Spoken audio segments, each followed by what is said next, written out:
issues. Nightline Liberia. Ask not what your country can do for you, but what you can do for your country. When we work together, the Republic of Liberia. Welcome to another edition of Nightline.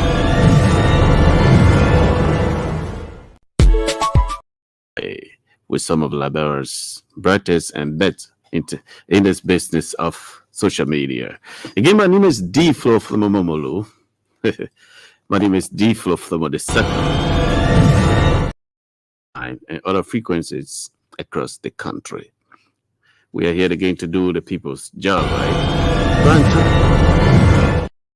With facts and not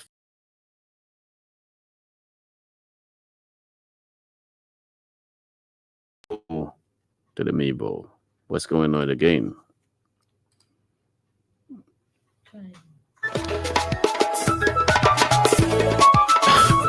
No, you're close, Mike.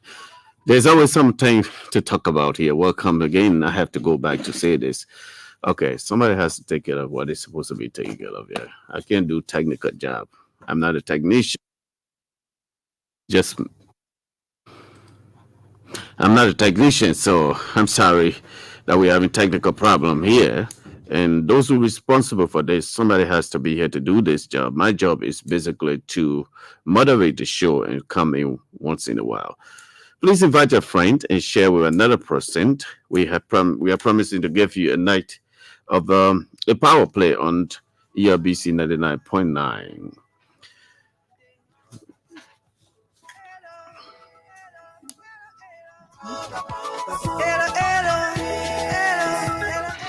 Okay, let's get into it as we have some technical problems.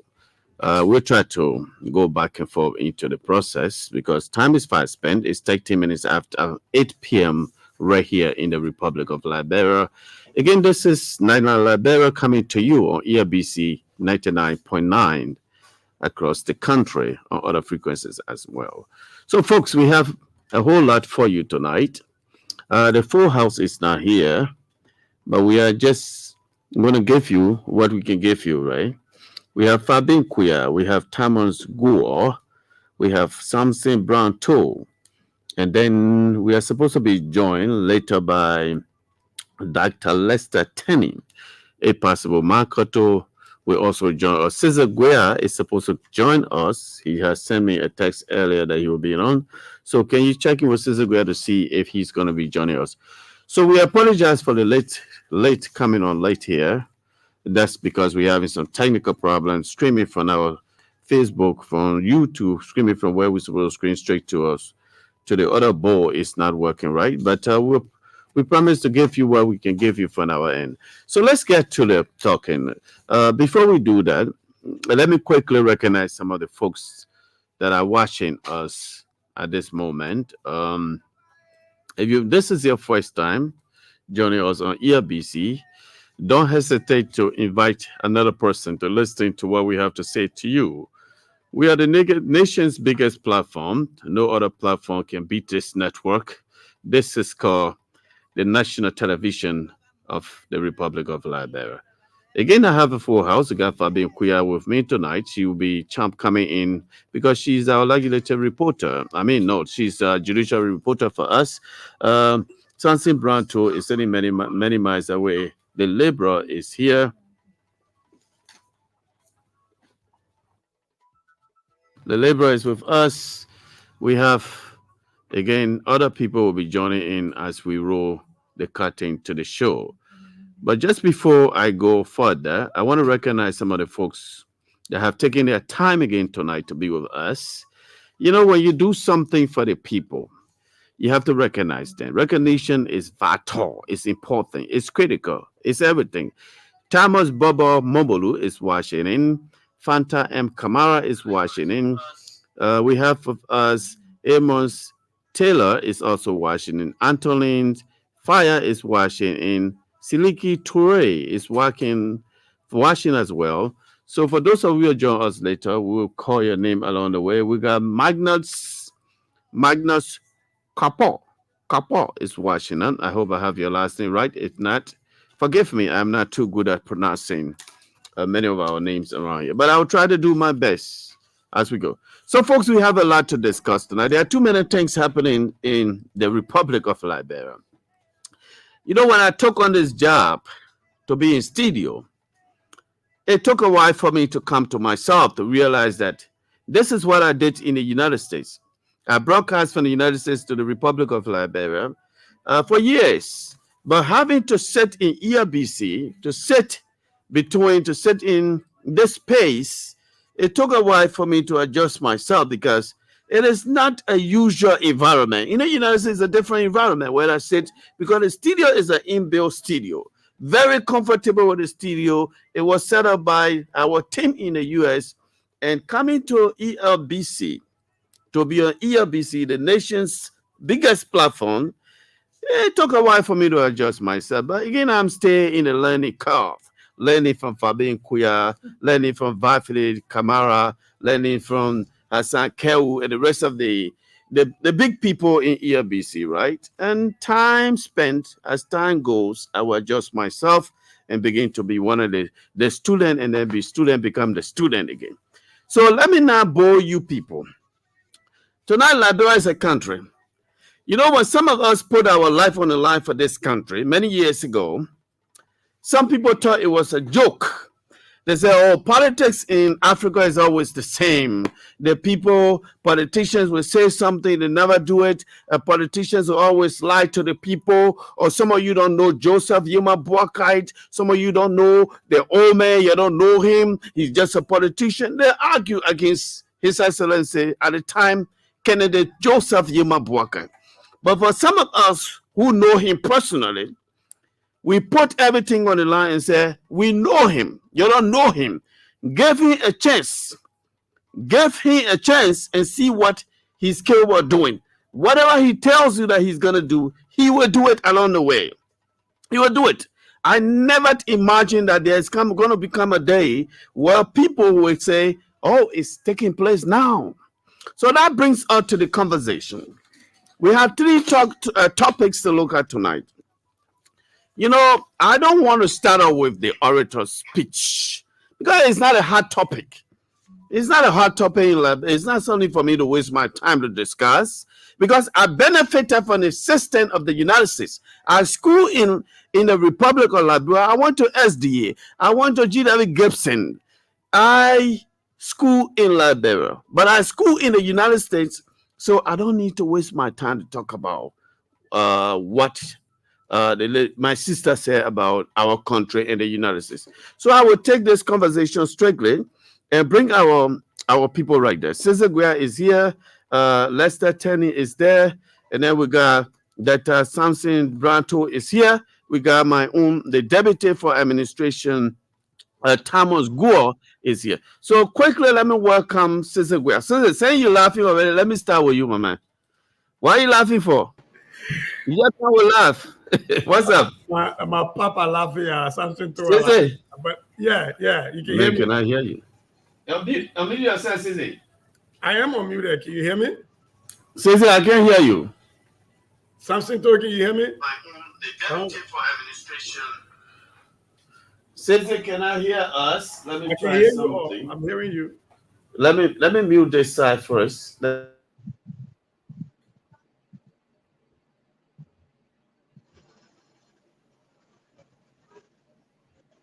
Thomas, can you hear me? They can't hear us at all. Why are we having a technical problem like this? Can you hear me? Okay, let's go to Samson Branto. Let's see whether he can hear us. Yeah, Samson, unmute yourself. Let's see. Samson Branto here. Let's see. I am on mute. Samson. I can hear you. Can you hear me? The Liberal can hear you. We can hear you. Y'all got problem. You see, the problem remains. So Houston, we got problem. I think the head of we can continue to have the show like that. Yeah, but Samson called me now. Samson called me. Let's do it that way. But this is not going to work the perfect way we let it do it. It's 20 minutes into the show. All we have here is technical problem. It is unacceptable. Yeah, this is ERBC. Samson Branto. Yes. Yes, Diplo. Yes. When we're talking, people on Facebook can hear us. When you guys talking, we can hear you. When you can't hear us, that means your system, something wrong with your mixer. Your mixer.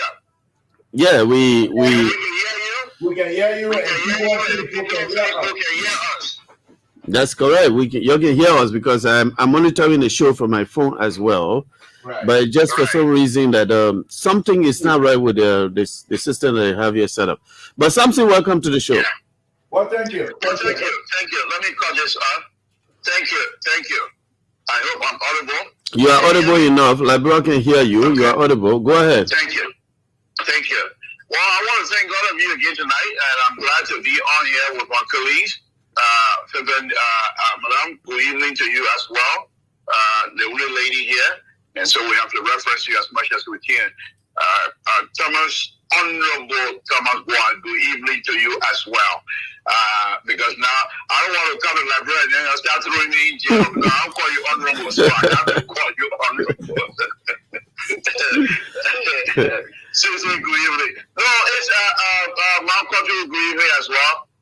Look, let's have a show, and I know it's going to be a beautiful show here tonight. We've signed up for this, and we'll be with you until you decided that this is no longer suitable. Other than that, we will be with you throughout. Thank you. So what we'll do, one at a time, I will call you. When I call you, and then you will just call me. So I take you from the phone because our dashboard here is not working, and let's see if we can keep it that way. They can hear me. That is clear that they can hear me. So let's go to Deputy Thomas Gore to see whether we can hear Thomas Gore. Let's go to Thomas. Let's see. Thomas Gore. Let me try this first. Do you hear me? Yes, I can hear you, Thomas. I have to call you on WhatsApp or Messenger because I'm using my hotspot, to... You good? Okay. All right. Then I just want to say, thanks to the crew members in the studio and all of the guests tonight. As we converge again, let's discuss. Let's not be perturbed or afraid, or scared away by any other opposing views. This is Liberian People's Station, and it is meant to give cross, views to the people. It's meant to present, a spectrum of views to Liberian people. So as we proceed, let us hold onto our side with, strong conviction and with the aim, the goal of helping to transform this country. Thank you.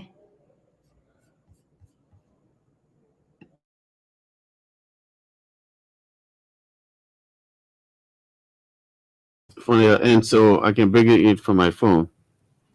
Guia, we good? You want to try, Guia?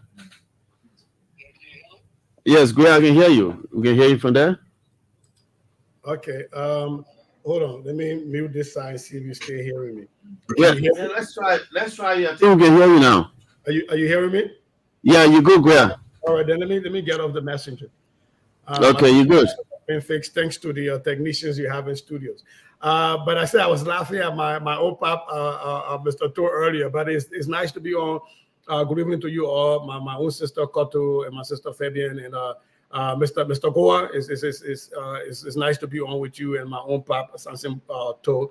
And Diflo, thanks for the invite, and I appreciate being here as we discuss issues that pertains to our motherland. Thank you for having me on. Koto Jala Balanya. Koto Jala Balanya. That's a Vayama name. Why am I not pronouncing it right? Balanya. It's a right? shame, man. Right? Man from Lovak cannot pronounce it. Balanya. Balanya, right? Shame on you. Shame on you. Just put it in syllabus. You get it. That's it. Balanya. You see, you got it right. Okay. Okay, let's see. Koto just moved to Soso District. They don't break. We're gonna take a quick break here. Technicians are here to see what they can do here.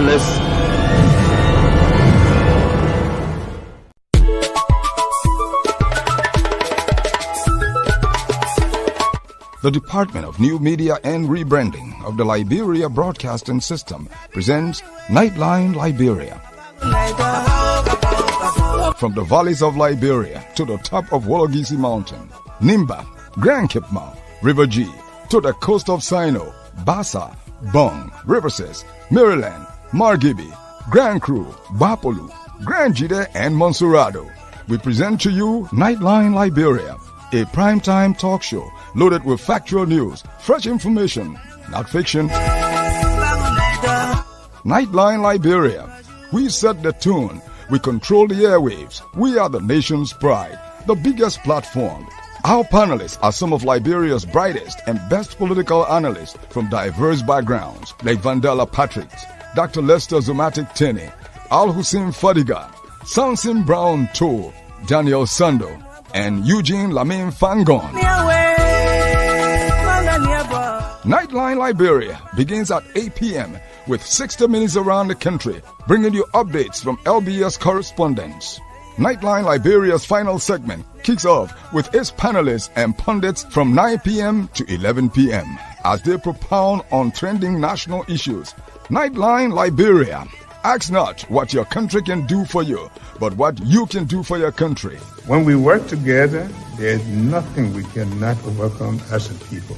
This is why I asked all of you, a representative of our people, to join me.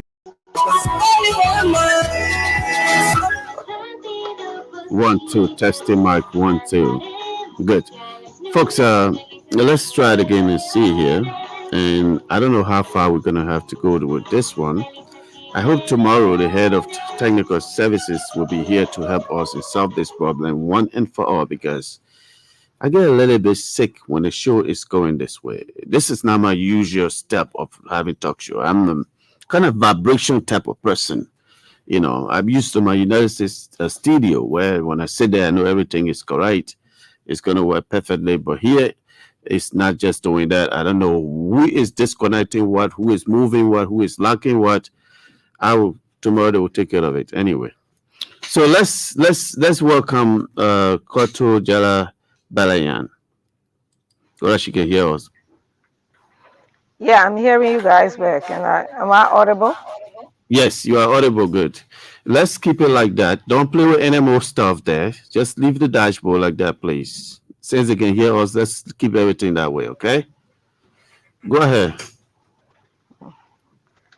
Yeah, good evening, good morning, good afternoon to everyone wherever you are at this moment. I want to say hi to the Liberian people at this moment are listening to us and all around the world. I'm just glad to be part of you guys tonight, to have a civil discussion about our love country, Mama Liberia. Thank you. There's something to talk about when it comes to this country. Fabian Kuya. Well, thank you for having me here as usual to form part of this program tonight. And I want to welcome all of our panelists out there and hope we have a very good discussion tonight as it relates to issues trending from our country. Thank you, Fabian. Let's go to something, Brown, to bring it back. Something? Yes, I hope I'm audible at this time. Yes, you are audible now. Let's not play with anything on the screen. No moving screen around. Keep it that way, please. This is talk show. It's time. Everything about talk show is time. No more playing with the screen. Go ahead, Samson. Sure, but I hope you're talking to the liberal, so you know very well liberal cannot be restricted. No, not for your end. It's our people around here. Okay. No, once again, on a very serious note, I want to say thank you very much for the wonderful show. I also want to say that I'm glad to be here in this public manner. Let me just say to my own little brother, Sissy, I'm very proud of you, of the performance yesterday. It was very, very, I know you have it within you, but to be able to sit there and give a narrative for that long, I also know you have the ability, but I also know that you're a person who is very shy, don't like to show up. And not that you were showing up yesterday, but it came through as the way it's supposed to be. And I think knowing you is a benefit for all of us. And I want to say Samson, can you close the monitor you're using? There's one that is coming back. You got one monitor. Yeah, your monitor. Yeah, one of them. No, don't call me, bro. Okay, something was sounding. Maybe it's not for you, someone. Okay, folks, welcome. Flow for about a second. I'll be your moderator again as usual. We apologize, sincerely apologize for the delay in the show here, but that's what happens with technology. Some of us are not close to it. So, folks, let me draw you into this discussion. When it comes to politics in this country, so many people, they would think that everything is politics as usual. Oh, politicians are good at saying something. When we like them, they give us a different taste, different flavor. Today, the nation Liberia woke up to this news, got a call from the judiciary department, from the court, that something was breaking up there, that the government has taken step one towards former government officials. You know, the guys in the CDC, they know deep flow. They know me. I'm one of those that we don't get along, because if it were up to me, lock them up and throw the key away. Lock bad people off and throw the key away. But we can't do that because the system does not call for that. The system says you have to go through the system and get prosecuted. Microphone problem or whatever again. So we woke up to the news that the former Solicitor General, Councillor Yanti Tuan, along with two other persons. There are a whole lot of people on the list. Samia Toy, former finance minister, Mr. Surplus minister, Mr. Give student loan free, Mr. Give this free, Mr. Give this free. All of them indicted for one and only one reason: economic sabotage. You know, our country is here where here we are on in less than 6 months on His Excellency Wash his leadership. So something I'll call you out first. The Liberal, since of course you are a JMB fanatic, let me call you out. So here we are, allegations of corruption from the CDC. Samuel Tuer does not want to turn himself over. I learned that the judicial, what's it called? Judicial advisor? National Security Advisor was the one that turned himself over. So something too, when you hear about the issue of former government officials, this government is taking the hammer, because Liberians always think that nothing going to come out of this country, nothing good can ever happen in this country. So when we hear this kind of news, do you think something going to happen here? Because we saw them when CDC came to power. They have child leave, handcuffs. They have others handcuffs. And at the end of the day, they were scot-free. What do you hope this is going to... What is that? What are your thoughts? Well, I think this is, for me, it's not a wonderful news, because these are Liberians who have been charged of hurting Liberia. And so it's not something to be glad about, of people coming to the law, bringing charges against other Liberians. What I want to say on this, there's two things I want to say. First thing.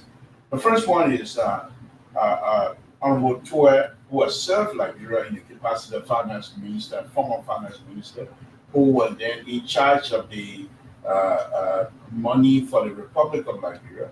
I think if these type of allegations, if they are made against you, someone who has put himself in the line for Liberians internationally, if these kinds of charges are made against you, avail yourself, and then whatever happens. There are people in Liberia, you're going to get, if you get killed in Liberia, on the soil of Liberia, you should be grateful. There are many people that might not have that kind of opportunity. So I'm not saying that's what's going to happen, but I think he needs to come out and help to build the institution. Samuel Twa is not a slave. Samuel Twa can defend himself. There are lawyers in Liberia that will be able to defend Samuel Twa and the rest of the folks, but help us to build the institution. Because what is happening here, it goes two ways. You can bring Samuel to the light today. President Baka is not going to be in office for life. He will leave, and then the folks that are going to come in will try to emulate this process. But if you start trying to muddy the water, trying to accuse people of witch hunting and what have you, and CDC is successful tomorrow to come be re-elected, then Samson Toll, who also might have the opportunity to steal from the government, and when you call me, I said that's a witch hunt. This is not how you build institutions. The last thing I want to say on this here, my brother, is this. What President Baka has started here, yes, we can say, oh, yeah, we can be dancing, oh, CDC. No. Far from it. President Baka is telling us, even those that are not in government, that this is not an elephant meat anymore. Nothing here will be done like usual. You come here for the job, and we tell you we're going to pay you this amount. If you agree, that's the amount you're going to pay, you're going to get. The rest of the money that you're going to get in the interest of Liberia must be put in the proper place where Liberians will be benefiting from. And so by him and his government, the Justice Department, President Baka starting this type of process, it's not a wish hunt. And it doesn't mean they're going to go after people because they feel that. But this is a way to show that the system indeed does work, so that the international partner will be able to have confidence in whatever it is that is happening in our country in terms of money. We cannot have people being accused and just run scot-free. And one last thing, let me just throw a little politics in here, since you already called me Wakai fanatic, which I am. Danced for the president on this show before, and I'm not ashamed to say that because I believe in him. And let me just throw this here. The like of Pumpkin Pie, I will call him that because I'm in a positive mood right now. The like of the Pumpkin Pie and Bakube Jr. This system, the President Baka really want to test this system. These people need to have themselves together and start putting all their receipts together, all of your papers together. Because even cents and toll, if I'm in Liberia and I take 5 cents, and if people want to know, I must be able to account for them. This is a good system. It's a good day for all of us as Liberia. Thank you. Thank you. Let me welcome Guia. Guia? Yes, Guia. sir. Yes, sir. Go ahead. Your take. Well, I am glad that we are using the rule of law in Liberia. I am glad that due process has been started, and I hope that it gets executed to its fullest. I don't see anything wrong with what has been started. And if I were Samuel Twett, I think this is an opportunity to clear your family's name. Because we all know in Liberia that most times these gossips, they are usually in the streets. And if a government does not offer you the opportunity to appear before judges and to be rendered innocent, people hold you guilty for the rest of your life in the court of public opinion. And I remember when the domesticated porcupine, the porcupine that was running wild until the U.S. government sanctioned me going to zoo, he kept asking for a chance to prove to the U.S. government that the sanction was not just. So I think the Liberian government, given what is happening, I think it's a good opportunity because there's a lot of gossip around that Tua and his likes were corrupt. And I think this is an opportunity for him to show up in court with his lawyers and to prove otherwise, that I served my country and I did not steal from the people, and I am a respectable civil servant. I think this is a chance. I think people who during the last government, CDC government, that were accused of stealing money during Madame Salih's term weren't given this opportunity to clear their names. People just assumed they were thieves, and that stayed with those people and it tarnished their family's reputation. So if anything good can come out of this, I think it is a good step. And I think the government should continue this. There's an opportunity for Liberians to not live perpetually under assumptions of guilt, but that they can go to court and clear their names. And one last thing, I'm looking forward to seeing the graphs that Samuel Tua will display in court. But me, I'm just hoping they might not use the same clear way of math on that receipt where you pay on the 4,000 due or 75. Yeah, I just hope that math don't come out that way. But at the end of the day, I think it is a good thing for Twitter and the likes to show up in court and clear their names.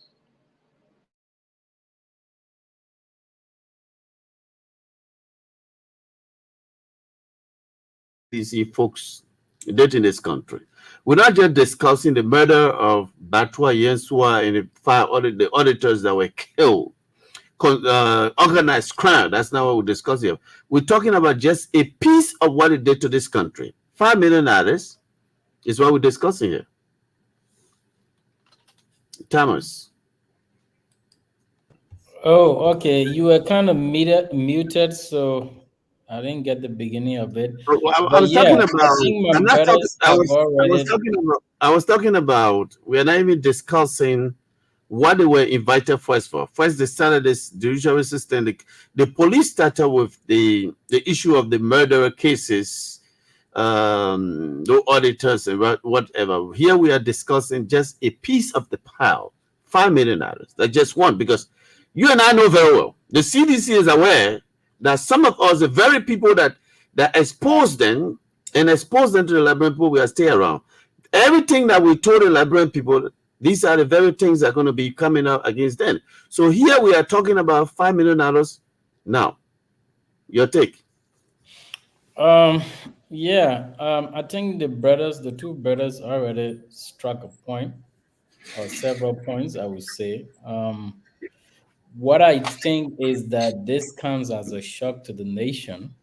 Not that it was not expected that there would be prosecution, but that major players, especially a former finance minister and all of that, people like that have been they basically are spending their night in prison, according to the information I got.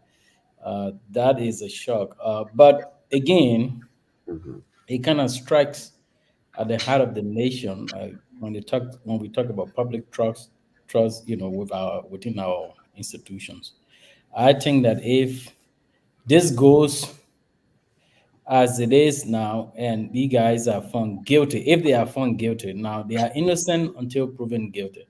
That's But correct. if they are found guilty, it is also going to be a breach. To me, it will be a significant breach of public trust, and will highlight a systemic issue within our, governance system. Because at that level, if people can steal, is going to also take the public some time again to begin to, trust. But on the other hand, the justice system, I think that is a turning point for the justice system. This is the time for them to prove that nobody is above the law. If this process can be transparent and a due process is accorded those that are involved, I think it will serve a good precedence for the justice system, so that the public, for me, I feel that the public deserves to see that justice is served fairly and without prejudice. That's how I see it. But until then, I think that it is too early to, assume that people are guilty unless proven, guilty. But at this point, they are still innocent. In my That's correct. Let me go to Koto Jala Belayan here. I'm going to read a text from Samuel Toy that I got hold of here. Witch hunt has officially commenced, he writes. He said, fellow, let me just open it here. These guys are interesting. When one man gets caught in his act, he wants to bring others around him to protect him. That's the way Africa works, right? That's the way it works in Africa. My fellow Liberians, partisans, friends, and family, today, politically motivated witch hunt has officially been launched against my person. Call for my arrest over last 6 years. I have been a major political target and have faced falsely devised accusations stemming from a so-called $25 million mop-up propaganda through the $16 billion coercion to so many others fabrications intended to bench my reputation and derailed my political institution. So the gentleman is running around. He doesn't want to take the fall. He does not want to go alone. He goes on. Today, the Unity Party. Now he going to the Unity Party. So my thing about Mr. Tue, let me speak directly to Mr. Tue. Who told you not to prosecute Ellen Jones' Unity Party? Who told you not to prosecute? If you didn't prosecute yesterday and somebody wants to prosecute you today, just take the fall and accept it. Let me read for him and for our listening public. The Unity Party faced massive allegations of ongoing corruption, including a UP government sanctioned the central bank payment of US $8 million of Liberia reserve monies to SRB Bank, which funded the Unity Party campaign. Look at bad luck. Look at witchcraft speaking for his stomach. Reserve money to the SB Bank, which funded the Unity Party campaign. Read at Front Page Africa Story. At Front Page Africa Story, you want to read here? Shamelessly turning a blind eye to mountains of audit reports, detailing the guiltiness of the Liberian treasurer under its 12-year rule, and experiencing very low public rating due to its 6-month failures as its government has decided to politically wish hunt meat and former government officials of the cities. That's why your man role, Marco to Blind, I hear from you. The boy crying, you don't want to go alone. Yeah, thank you, D-Flow. Am I audible? Okay. All right. I thank you for this beautiful topic.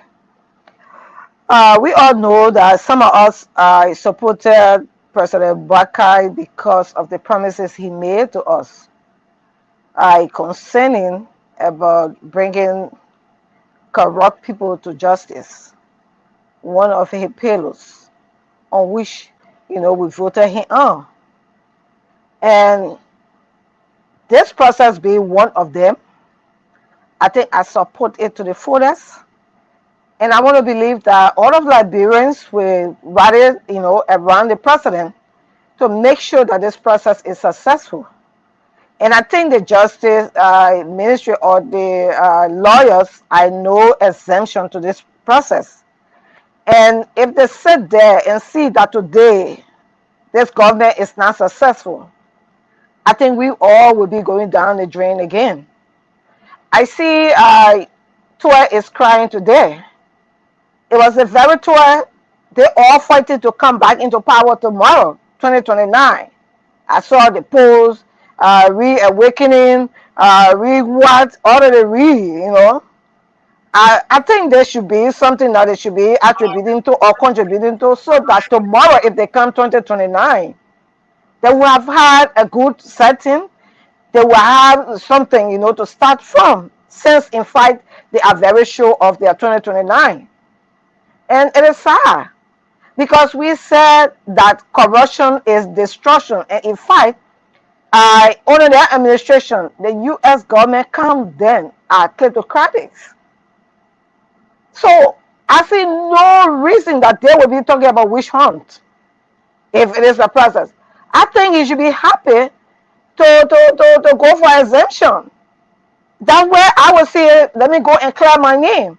We saw sometime when Bill Traore and Costa had a problem. In America, Bill decided to sue Costa and said that he wanted to clear his name for his children. Why can't he do likewise now to the Liberian people? Let he clear his name. And I think his children will be proud of him. That they all come and clear their name. Because I think the justice is not having teeth to bite them, or not having writing to whip them. Come and clear your name. If I were them, that's what I would be working towards. And I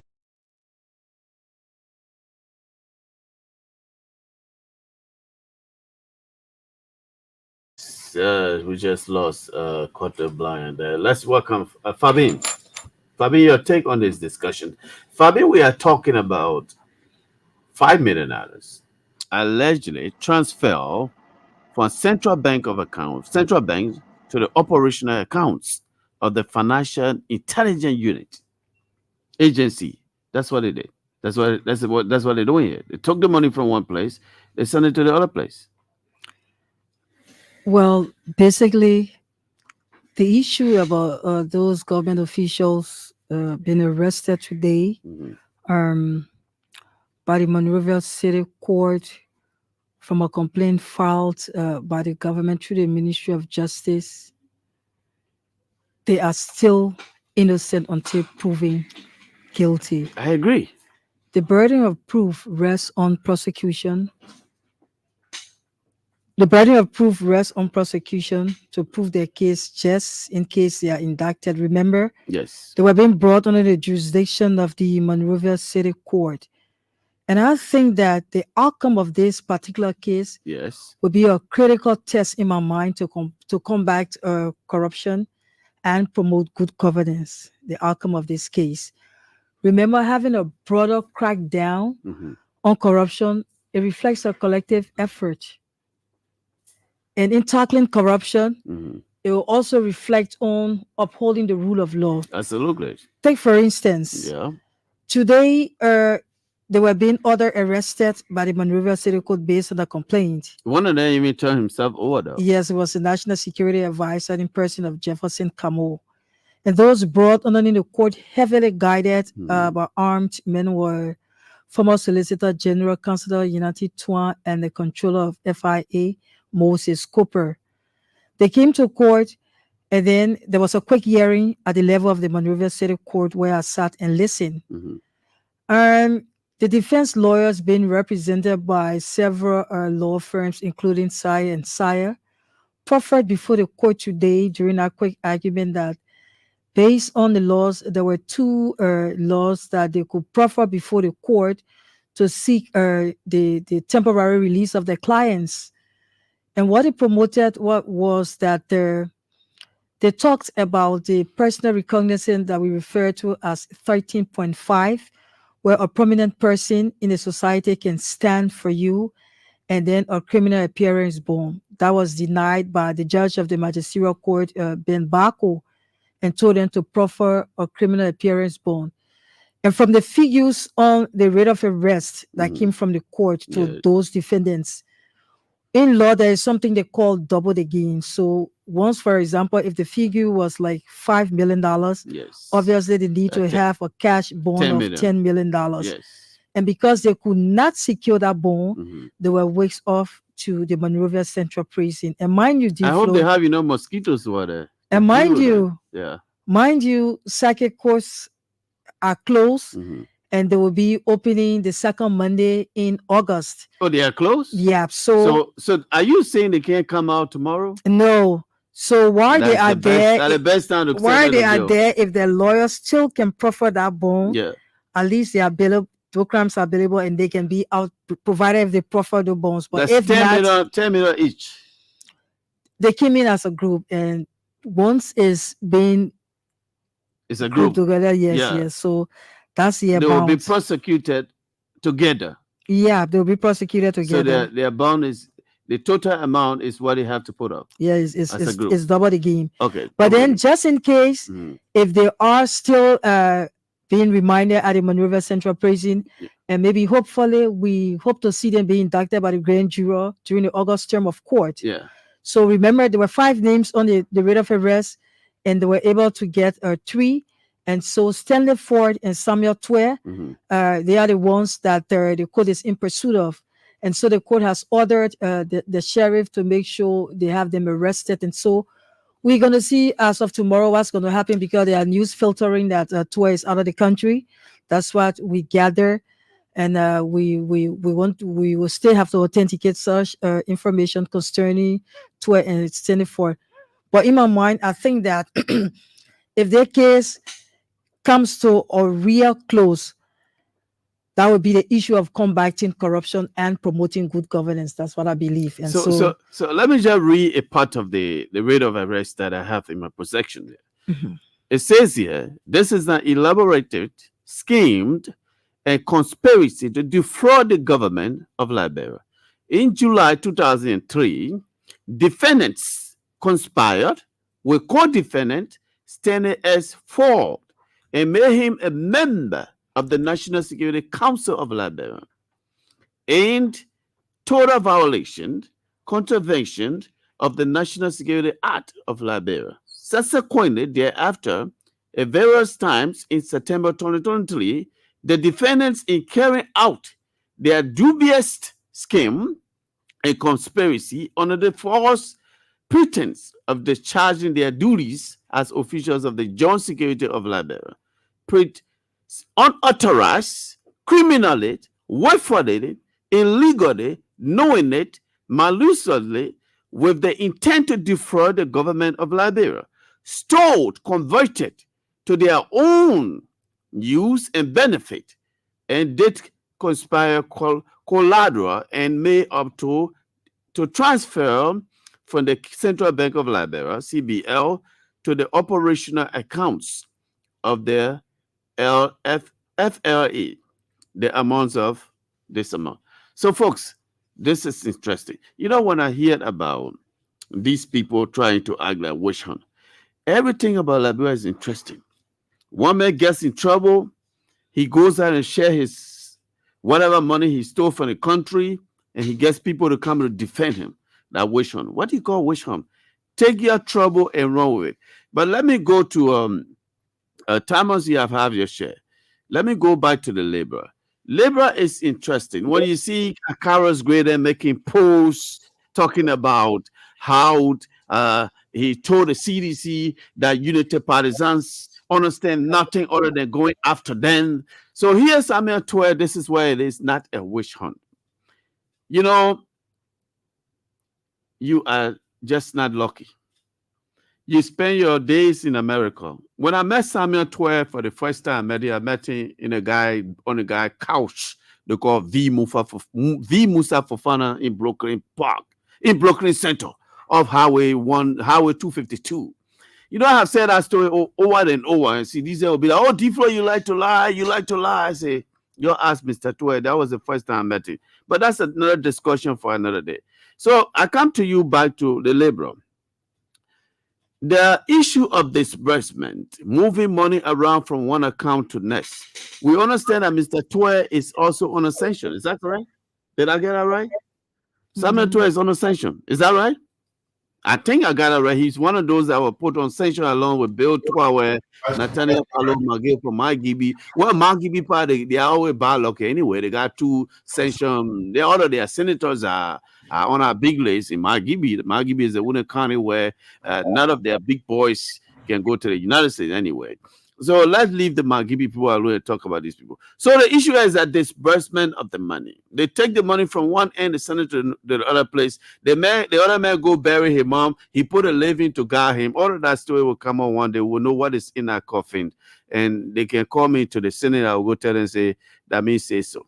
So Liberal, let's have the discussion. Disbursement of the fund. They move money around. They trace the money. You know, the system is set up that one man will want to move money here and send it there and this and that. What's your take on the whole issue again? Thank you, D-Flow. I'm a little bit uncomfortable with your commentary before coming to the question as a Liberal. You know where I stand on these things. I said the last time that this is a government platform which belongs to sedition as well as Unity Party as well as Samson too and the rest of them. So I am a little bit, as a Liberal, when these kinds of commentary is coming from you, I'm a little bit shaky. But anyway, that's what we signed up for. We know who you are. And one thing I know that I respect of you, you never hide yourself. You don't hide behind people and throw punches. You come out and talk. And I wish I appreciate it. But let's move on here.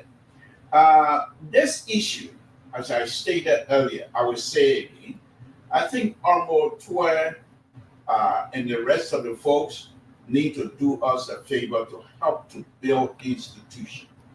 This thing is not just about Samuel 12. It's about the future generation of the Republic of Liberia. Now, Samuel 12 might be someone who people will say, oh, he ran away and what have you. We'll try to make fun of it, which I'm going to make a lot of fun of it later on on my own show, which but on a very serious note, what President Baka and his administration have started, they have to be very careful how they thread this needle. Because if you do it right, you will bring Liberians on board and they will even trust your own administration. But if it's done in a way that Liberians might perceive as what Samuel Toy is saying, then we'll have an issue.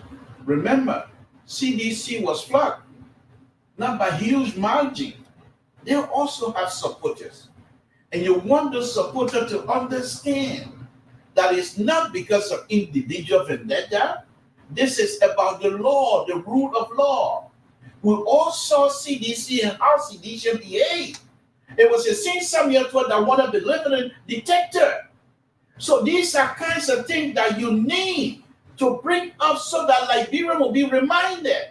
And not let Samuel try to wrap himself around the flag of Liberia and talking about witch hunt.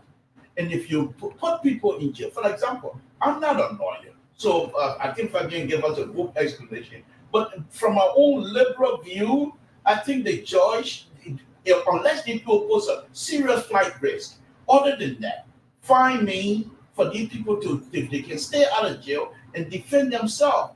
They have lawyers. If the lawyers can come out and bring in from a legal standpoint and bring in a legal procedure that these people can get out of jail, let them do so. Because I want their case. It's going to be in the face of the country for a very long time.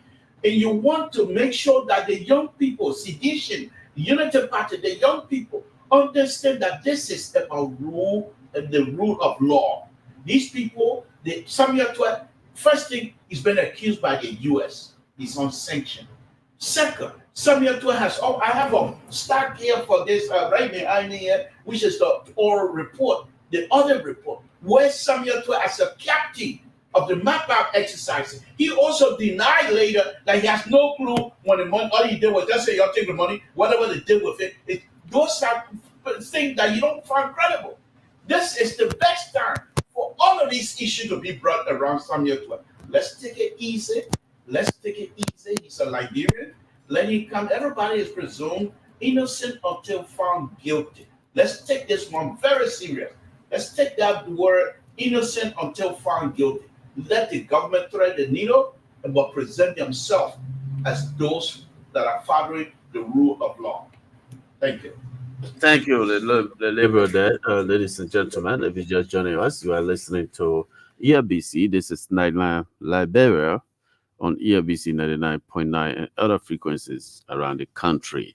So we're about to wrap up this segment of the program and go to our next era that has to do with the orator of the 177th birth of our beloved country. So just before we wrap this one, I want to go back to Thomas here. Thomas, the people are saying that their hands were caught in a cookies jar. Excuse me. And we know the system of this country. People get to steal, they build houses, they share with their neighbors. And sometimes a leader will come to power and just say, hey, they send. In fact, one of the things I noticed about this country, why out of this country, is the system where the zoos, town chiefs, are used to go beg for their children when they get into trouble. They say that, when the son, all that disgrace you bring it to our family. What kind of country we have here? Is that? Do you think we'll see a day in this country again that we'll see town chief running to go see His Excellency Joseph Yima Bwaga? They say, you're bringing disgrace to us. Samuel Toy, our own role. Well, this topic is a very sensitive topic, like the senior brother said. But I would say this is also a wake-up call for current government officials and public servants that if it is happening now, it will happen tomorrow, and so you need to be very careful with corruption and mismanagement of public funds. But when it comes to the previous government, there are a lot of stuff that I would say kind of points to some of the corrupt acts that they carry on. But again, the law is the law. The law will take its course. So if you were before becoming a government official, a lot of people we know, and for the record, I am not speaking on behalf of the Liberian government. I'm speaking as a private citizen. I am speaking my opinion, as a pro-Liberian. So let it be known that I'm not a mouthpiece of the government. Um, if you were, for example, there's a case in point of some of those indictees, some of those that are sanctioned. Say, for example, Jefferson Koji. Um, you came from the ghetto, and then at the end of the day, you show up with some unexplained wealth. If you are indicted, um, you will go through the case, right? If you say, "Oh, I made this money, I made it through my salary," they would definitely go into your account and compare your salary with what your wealth is. If it matches, I mean, I'm sure they will find you, you know, they will find you unliable. That is, they will exonerate you. But if you cannot prove that your salary is what gave you this, so say for example, some of them would be like, "Oh, I was doing business." Okay, if you are doing business, the next question would be, "What's the business name? Was the business register? Did you pay your taxes?" All right. So even if you had this business and you didn't pay your taxes, that's another issue. So this thing is very, very complex. And I hear a lot of guys saying, "Oh, just say that this money you got it from you are doing business, or your family this, family that." But these things can be investigated. There has to be trace. If you say it's from your salary, obviously they go into your payroll, see how much you make a year. That just before 1 year you already had property worth hundreds of thousands. So within a year time, if your salary cannot reach that amount, that's a problem. That's a red flag. If you say you were doing business, then of course they will start checking whether your business was registered, whether you pay your taxes. So it is a big issue. And I think, if for me, my advice would be, if you think that you did this, rather than cost the country a lot of money where they have to spend all this money to investigate, you can, the legal people, I'm not a legal person, but they have some kind of legal term where they ask you to, what is the terminology? You kind of, even if you can help me, you kind of just accept. They have the way the court that you accept it before even going into It's a plea bargain. Plea bargain. right. So you go ahead, you pre-bargain and say, "Hey, this thing here, I know at the end of the day I'll be guilty. So rather than going through the process, I will accept to take X amount of months in prison, or restitute the amount, or you will, like, you find a way to avoid going through the process so that you don't bear the full consequences of the law, because sometimes it will be like 10 years in jail, 5 years in jail. Now for this case, I don't know, but you could bargain for a less time than the actual term that you will serve in jail, or the consequences you will undergo. But having said that, I just want to say that we all, I think this topic is just, we can bring it to an end, because at the end of the day, we are all saying the same thing. These people are still innocent until they are found guilty. But in the meantime, if you know that you But did Thomas, this, better you save us. in a court of public opinion, I Mm. personally, in a court of public opinion, knowing very well that these people came to power, some of them did not even have $500,000, did not even have much in their account. Some of them from Exactly. Minneapolis, they came here to be finance minister, build houses for Exactly. himself, balling all over the place. In a court of public opinion, they are guilty as Yeah, charged. well, they You could be get that? guilty, but then the law says that they have to go through the due process. I get that. You know. I understand that, And but I just then said, in a court of public opinion, they are guilty as charged. Well, I'm But not too No. familiar with legal terms, but what I well, would say is that you know, I would have just come in. Yeah, Fabi. I disagree with you, Flo, on that. Fabi, For see, now, they are all not guilty until no, but I said in they the are court of proven. public opinion, they are So guilty. when we Even in the discuss it, United States. we should actually do the word allegedly. You know, yeah, right. Because They say alleged. because the burden of proof rests on the accuser. I get that. But It- Difflo is So saying whether something different. whether Difflo the is saying something statement come different. up days or months behind bar, Mhm. they are still not guilty until you can prove them. I But understand that. Difflo is talking Fabi, about in public opinion, which is different from the court. So Difflo is yeah, right. public Right. opinion is different. In a court of public opinion, D-Flow came from the United States with nothing. Let's take for example, George Manuel Weah, Nashville Assuming resident. you are assuming he came from America. Assuming but not admitting. George Manuel Weah, Nashville resident, he was not even able to build it, right, as a soccer player. But when he became president, in less than no time, he built a mansion on 9th Street. In a court of public opinion, we call that guilty as charged. And Mr. Weah is to be charged. I did criminology. I didn't go to law school, but when you do criminal justice, criminology, you do law. So I understand some of the little thing that can run around the system, right? the jargons of the criminal justice system. But the one thing is that I didn't go to criminal justice school, but I didn't go to law school. But let's focus on something different. So that brings us to the next discussion, folks. You know, I benefited from the United States. We all went to school here. God bless all of us on a platform, except for Fabi. Fabi, you've been to the United States, but you never lived there. But nearly everyone here has lived and worked in the United States. So we benefited from the system. So that brings us to the speech of the orator. You know, when I listen to people, and I will let you guys all explain what I want to say. Some of us will disagree here. It's interesting to see how many people will take an orator's speech as an indictment against the United States. I benefited. I went to school. I down there. I work. I pay my dues. I can still go back to America whenever I want to. So her speech took almost the whole weekend. So I will go to Cesar Guerra. Cesar Guerra, did you listen to Raptel, right? Raptel, yeah.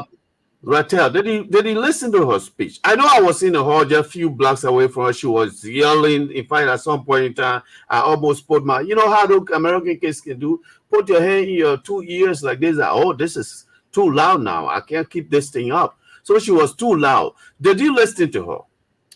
I both listened and I read the speech. The okay, what is both the takeaway, the plus and minus in that speech? Well, so I have a different foundational understanding, and then please feel free to disabuse me of that, those of you that are on this platform, of what an Independence Day oration is supposed to be about. I think there is a reason we don't have government officials or elected officials giving these orations, because we don't want it to look like a government sanctioned policy or anything that comes out of there. That is why we give it to ordinary, quote unquote, not to be disrespectful, but ordinary Liberian citizens to be able to speak truth as they see it, through their lens, through their understanding of the political climate, of the social climate, through their understanding, through their own digestive system. You and I could eat the same food and digest it differently. So it is with information, with intellectualism. So I am a little bit skeptical to judge a speech that was not given in an intellectual forum to say we have to now look at the data and really be critical about it. This is, so for me, I'm a little bit hesitant on that. But to the extent that we must talk about it, I think National Day oration are meant to open the debate, to have discussions, which is what this is doing, for good or for bad. And those things are meant for outsiders out of government to say things the way they see it, to not only diagnose our problems, but to provide prescriptions to our problems. And I know there's a lot of criticism going on about her. I do think a lot of stuff she said appealed to me personally. And there's some other stuff, would I have said it the way she said it? Probably not. But then again, we both have two different digestive systems. And so I think when we are talking about oration, National Day oration, we should keep that in mind. Like when the Nobel laureate talked about the in position, the no position, the opposition last time, it was through her lens of how she saw things. And so for me, I do think that, the only one thing that I saw, and again, some people like to speak truth to power, and we all see it the way we want to speak it. Some people I'm listening to say, we invited guests. She's shown up to the guests there. And some people say, well, she's in England, and England has, the United Kingdom has done more harm than good, more harm than the U.S. to Liberia. There's a lot of hauling and pulling. I am, as an educator, benefiting from the conversations because she's laid down the gauntlet. And there are so many people on so many sides of it. And I'm learning some things that I didn't know before, simply because of this lady's speech. So that is where I want to stop with that, because it will be, I don't think I have the ability to judge what her focus point was and what is the history she brings to why she saw things the way she saw them. Now, if this were, for example, at an educators forum, and we are now only discussing policy and data and not political speech, then we will have some conversations to be had. But this wasn't. This was a National Day, Independence Day oration. And I think, that is what you sign up for when you have private citizens delivering speeches. This is great. Let's go to Koto Jala Belayan. You think, it's interesting when you sit in a gathering like that with tough intellectuals. You sit down with foreigners. You sit down with people from different. The Ghanaian president was there. They have people from different countries and all. It was a jam-packed a program. And looking on my right hand side, because I was part of the team from ERBC, and I saw the Shashia Fed along with one person, a guy behind her, and they started walking out. I knew something was hitting because she was saying something, and that looks like was going to bring a little bit of heat in the room. But Kwato, let me bring you to the discussion. What do you make of her speech? All right, thank you, D. Flo. When I listened to Sissy, it was like Sissy was just looking at my points that I jotted down to discuss, and almost like everything that I had been exhausted by him, except that I felt, it being very disrespectful, for the Chaché affair to have walked out. Okay, she is representing a country. Her personal feeling should not go above her country's feeling.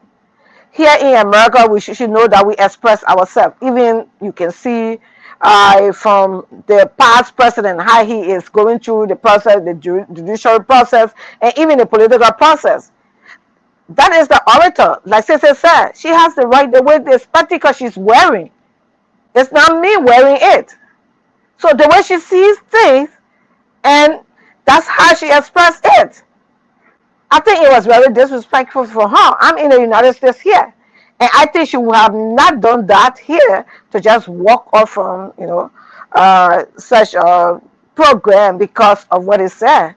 She would have sat listening, and if she had any objection, that's why we have this kind of time. Or that's why she had her pen and paper to write against anything she had to say. But I think it was disrespectful even to our president sitting there. I mean, I live in America. I know things that I look at personally here that is not satisfactory. And it's my way of expressing. I have the right to express what is right and what is not right. And I'm working here.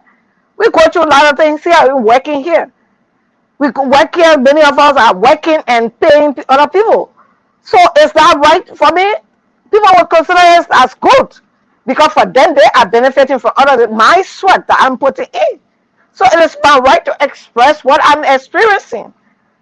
For that point, I don't want to go and start repeating what Sissy has said, and he just went in line with almost all of my point, except for that error that it was disrespectful to our country. I think if she expressed her grievances, she should also, apologize to us for walking out of a program. That's what I have to add to what happened. Okay, let's go to Thomas. Let me hear you on this topic. Let me hear you. What's your take? You were not present. You did not go to the occasion, but you listened. You read the news. You listened to ERBC. You read her speech. What's your take on the Yeah, discussion? You school in America. well, let You me got clarify. I did not go because I was on the ground at holding the ERBC ground. to make sure we were, because I'm in administration to make sure I was taking care of stuff here so that when the guys got back, they will have a fallback position, also to take care of the, um, you know, like basically the day-to-day activities on that day. So don't throw me under the bus. No, no, no. You're Having holding said the that, having said that, there are a couple of ways to look at the speech that she gave. Part of it was great when she was talking against the legislature. You will see other people from the other branch of government, clapping and hailing her. And then when she turns to the president, oh my God, I was like, oh my God, what is she about to do? And then she goes to, the US and other places. But I think for me, she was being a little bit, not even a little bit, she needs to, she tried to be forceful, but she kind of, to me, sounded rude, like, yelling. She was yelling at the people, like they were kids, she was talking to. She needs to, in my own opinion, she needs to work on how she talks to people when she is making the kind of, very important speech. I can tell you, like, I was watching the TV throughout. She kept yelling and, trying to involve the audience in her speech, but you could see a level of arrogance that I wouldn't really command. But the message, some of the part of the message was really good. It talked about corruption, and then this is, it's the same thing we are talking about here, the same corruption. Now government is trying to prosecute, and some people are saying, oh, this is witch hunt and this and that, but we keep talking about corruption. And the thing about corruption in Liberia is that it's not just at the government level. I'm telling you, this thing is from the homes, from everywhere. Like, you go to you send someone, right, to go and purchase something, and they try to see how they can inflate the price, and then just defraud you of that extra amount. Like, it's so bad. It's so intrinsic in the culture that, we just look at the government side, but this thing is from the basic, the home, the nucleus of the society, the family. So I think this thing, it requires some level of, education from our schools, and a lot of I would say a lot of resources need to be put into how we fight corruption from the embryonic, stage of the individual in a society, so that from the home they begin to understand that this thing is not good. It's not good for society. It destroys. Show people, we need a lot of way to teach our people how corruption, destroy the society. If there are means of showing them via, television shows, via drama and stuff that portray the effect of when you steal $1 million from here, how many persons get affected. People in the hospital, that takes away drugs from people in the hospital, and what it leads to. So yeah, she was right on that part, because the society is really, really, really, really bad of in terms of corruption. Um, when it comes to the US issue, I remember she said something about how she went to the US, and um, I think she got a paper and all of that there. So if you can go to if the US open her doors to you to be able to travel to that country and get the education you have, get the credentials, that you have, some of the the paper you have that made you to move from one stage to another. I think that's one of the way the U.S. government has contributed to this country. They have contributed in so many ways by giving opportunities to Liberians to go abroad. The issue with Liberia, like say what she was talking about with the U.S., I think our politicians are the ones to be blamed, right? America is not going to come and hold you by your hand and say, go here, go there, go there. They can only do much, Look at what the previous government did. All they could do was, why we put you guys on sanction. They put them on sanction. That tells you that, hey, we helping to fight. We are telling you that these people are this and people shouldn't be doing this kind of stuff. So if you do this kind of stuff, then you're not coming to our society. We'll put sanction on you. So they are helping in some ways. They've been donating a lot. They've supported us in so many ways. Even when the war came to Liberia, you have this refugee program, right, that the United States sponsor, and a lot of Liberians are in the States today because of SHOS program. So these are ways that they help. They help in so many ways, right? They help with even the USAID that we have. They pump Yes. money through that entity or that nonprofit. Like the CRS, the Catholic Relief Services, they pump money through that. Okay. And so I believe that the problem with Liberia is Liberians. We need to work on our own problem. In the 1960s, according to a book that was written by G. Henry Andrew, he said that in the 1960s, Liberia's economy was compared to that of Japan. Liberia and Japan had the same economy, basically the same GDP and all of that. How did we fall behind? Is our politicians, our leaders. So when we try to dive into these very important, international issues, I will suggest that we go deeper into finding what the problem is, rather than just squarely blaming, one group of people or country, for our problems. I think that that's where she erred, but on the overall, I will give her say 65%. Thank you for that. Fabian, let me hear you before we go to the labor. Let me hear you. Time in and time out. We hear people in this country who have never, the opportunity is not there. Some of us are referred to even people who we help along the way as cartoon pusher, pool cleaner. Let me hear you. The orator address the word in her own scheme with her own lenses. Yeah, there were several issues she spoke about in her speech. And I think she touched almost all sides. That's what I think, especially when I read her speech lengthily. Remember all what she said were her opinions. So you cannot take that away from her. No, no, no. Yeah, they were her opinions. And so she chose to exercise her rights. But And so she that right spoke can also put two nations at odds, though. at loggerheads, At yes. loggerhead. And so as I said earlier, she spoke on different issues ranging from corruption to the U.S., ranging to also the harmonization and even making reference to our salaries, that the Decent Work Act should be reviewed. Instead of it being 143, that should be step up to 250. And so for all spheres that she spoke about during the Independence Day's speech, you had people cheering, and then you saw the faces of others at a point in time being quiet. Yeah. But all in all, I think she did a remarkable job.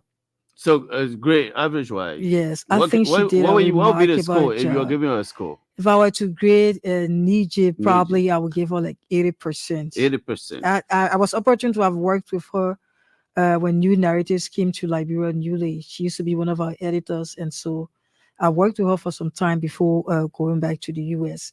Okay. But I think in reaction to what Thomas said about her attitude and maybe speaking, and you also said like screaming, I think that was excitement, because it was an opportunity for her, being a very young librarian, to be selected as orator. Not too many people will have that opportunity. And so in my mind, she was so excited, and I think she was obsessed. But as I said earlier, she touched almost all spheres, and people had an adversely a reaction towards that. Some were cheering, and then some at a point in time remained quiet. But I think one of the things that touched me when she talked about this very corruption aspect that we discussed earlier and still discussing, and then another thing when she talked about a harmonization policy in Liberia, Yes. and then she came down touching about the president's appointment concerning the War and Economic Crimes Code that she described as dubious, and said that should have been brought before the civil society organizations, and it was better for them to have vetted somebody. There were several things she spoke about, but I was concerned about the harmonization policy because obviously the harmonization was intended for so many things. I think I said this on the radio before. As civil servants, there's something involved with the law. You either carry salaries up or it remains to where it is. But to the extent of slashing and not knowing the intent, and then later on, you heard the former minister at a point in time telling us that we're budget surplus, that affected a lot of Liberians. Seriously, Yes, that affected, a lot of 2019, Liberians. Yeah, it affected a lot of Liberians. And so that was something when she talked about, everybody was hoping that this government will have the second thought to review this decent work bill, that we see civil servants having some good salary or decent pay for what they work for to take home to the family. And so, as I said, she spoke in her opinions as a Liberia. And I think I would agree her like 80%, as I said, because that was just her opinions and not of the government. So people shouldn't think that she spoke from another view. But what she spoke for was her own opinions. Okay, let's go to the liberal. Liberal, let me bring you on. Let me operate this mic a little bit from my end here. Liberal, your say here. Well, thank you, D-Flow. I'm going to come from a different perspective. I'm a liberal, and I will come from that perspective. Whatever the liberal mean, I'm a liberal progressive, and my definition, I evolve. As time goes on, I'm engaged. They don't like to hear that, but that's what I do. No, but on a very serious note, look, I'm going to say two things on this here. The first one is this. I think this lady, the U.S. charge d'affaires, if this has been Ambassador McCarthy, he would not walk out. He would stay, and then after that, most likely have a press conference. Because this lady that spoke, the orator here, she also I was here, gave her education here, I believe, and then she didn't go to the Soviet Union, she didn't go to China, she went to another Western world to get another, to improve herself. So I think the U.S. Probably missed the mark, but here's what I think really happened. We're having an election here that is going on here in the United States. And if that lady, the U.S. Charge d'Affaires sat there while the lady saying what she was saying. And those kinds of stuff got hold of by Fox News.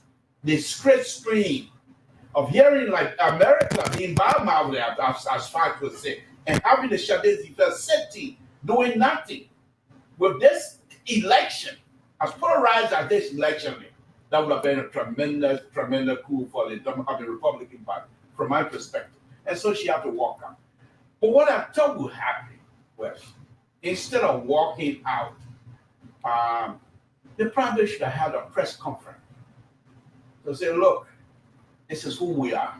We are an American. We allow people to express themselves. You don't even have to call something to name who they have helped over and over. They just say, look at this young lady. She's a Liberian. America opened that door for her to get to these kinds of positions. And then she came went to Europe. She didn't go anywhere else and improve herself. This is what we are all about, democracy. What this lady does, that speech she gave, she has the right. You see, behind me here, my son, he's not a baby son, but youngest son. He's in the Marine. I also have another older boy who served in Iraq. And I'm saying to the Americans, both of them serve for Americans to have the opportunity to walk out without anybody standing in the door and say, my president sitting down there, where you think you went? What wrong with you? You can't do that kind of thing like, bro, we are America. That's the freedom. the people, the market serve for that lady to have the opportunity to express herself freely. So we shouldn't hold this thing as though it's going to break the relationship between Nigeria and the U.S. This is a teachable moment for all of us. And I think we should review it from that perspective. Let us agree that the lady makes some point, and some people said rude and what have you. But what do you expect of a young lady? When she got on that stage, after being saying earlier, adrenaline took over. She's a young lady. She's an activist. What do you want her to say? These are the push button issue, hot button issue that when she touches, we got this. And what is the best thing? When I was in my engineering school, another class that I took was architecture. And one of the things the teacher would tell us, whenever you do anything as an architect or an art person, and it doesn't provoke whatever that comes out, then you didn't do a good job. And I think this lady did a wonderful, wonderful, masterful job for us to continue to talk about. That is the provocation that she was looking for. She got exactly what it is, and I think she got a good grade from my perspective. Okay, the labor. This is my take on this discussion. I said that all of us directly, besides Fabian, but Fabian traveled to the U.S., so she's not new to the United States. It's just like she did not live there compared to some of us. I spent 2 decades in the United States, school there. I have my daughter there. My only child is 16 years old. She's an American born. I have a different take. I agree with some of what Ipo said, but I also disagree with one and only one thing. The screen. What I disagree with here is this. This sister benefited from the very system that she's criticizing. It's okay to criticize a system. You can criticize, but she's a direct beneficiary of what America stands for. She's schooled there, free education. That's why she speaks sound English. Most African activists have this mindset or know it or attitude. It goes down from Henry Costa and the rest of them. They know everything that's wrong with Africa. They think that they can solve Africa's problems. My problem with this girl is this. The problems that we have in this country, in our beloved country, Liberia, it's not America. It's our own problems. It is because of our lawmakers, former president of this country. Let's look at the former president, George Oponwuya. The man who came to power with nothing in his bank account, turned out to be a millionaire, turned out to have houses that he could not build when he was playing soccer. When you are electing people of that kind, unfit, unready to be a leader, somebody who is only using the people to get enrich himself, you believe it on yourself, on your country. When you have corrupt government officials that go to power to enrich themselves, one of them will buy one yellow machine, go to Nimba County in the district because he wants to run there. Here he's standing up against the other machines that's supposed to come from the government because he wants to be celebrated in Nimba. Right? Our problems is not the United States. Americans like to negotiate. There's a business mindset. So when I listen to somebody trying to accuse the United States, I wonder if we have good lawmakers cutting their own paid, their benefits, why are we blaming America? We should be blaming ourselves. Our problems are right here with us. We have to find solution to our own problems. We can't be running around accusing America of Liberia now be having an overhead bridge, Liberia now having police car, where your lawmakers are working over with $12,000. When one lawmaker want to buy a vehicle for $45,000, America will never buy a vehicle for one policeman for $45,000. Hell no. So my problem is, when it comes to this speech, she was loud. She threw up false allegations against the United States that she cannot prove. She cannot prove it. You want to tell me because of America, that's why Liberia is underdeveloped? Why you both think that? Why is it that they have USAID? Before, America used to give money to the government. But because of our goodwill, because of the corrupt system we have here, they took that and said, we'll give it to USAID. And whatever project we want to do in this country, we'll go through them to do it. Look at the Eagle Law in Nimba. Look at the one in Grand Cape County. You think if they have given the amount of money for the Eagle Law in Nimba and in Grand Cape, you're going to see that? They're going to be some kind of makeshift thing. They call it $2 million project. Look, it second me when I see somebody who benefited from the system. It second me when somebody can be dishonest and not accept that our problems in this country is with us, from our lawmakers to uniting corrupt government officials, from president, from those who came to today. Samuel Doe and the rest of them, corrupt people. Samuel Doe built for Muma. He built a lot of houses for his children. The people steal from the people, and she wants to tell me, as a Western educated man, that America is the cause of our problems. I disagree with her. It's not the United States. It is because of us. We are corrupt. We as a people, we are very corrupt in this country. So I disagree with her that America is the reason why Liberia does not have an overhead bridge. I disagree with her. So anybody can. Diflo, I have something to say about what you said. If you can permit me. Go ahead. All right, thank you very much. I happen to work with the Norwegian Refugee Council in Liberia, which is an NGO, and also did project under the UN. And this is a system that you do not know, Diflo, and I want to talk about it. Please do. Most of the funds that come to Liberia, all of the fund is not spent on Liberians. They take the money, and the allotment that goes back to America is like almost like you take, you bring the money and like you take 45% and send the money back to the people of America. And spend like 60%, sometimes not even in the case of that amount. And then they need the amount that is sending huge. You know how much money we were reporting back and expatriates money they were making in Liberia? And all of these amounts are allocated and they come up with a fabulous amount. Liberia received this amount. Liberia received that amount. Whereas we send the money right back. Okay? Let's agree that they have been contributing, but it is true that law expresses most of this money were not spent on Liberia as they claim. Yeah, but so that's why I want to get that clear up. That's why it is our view. We all view it differently. That's how she viewed. Yes. So you benefited from it. I benefited. I said I still benefiting, but I can also express the ills.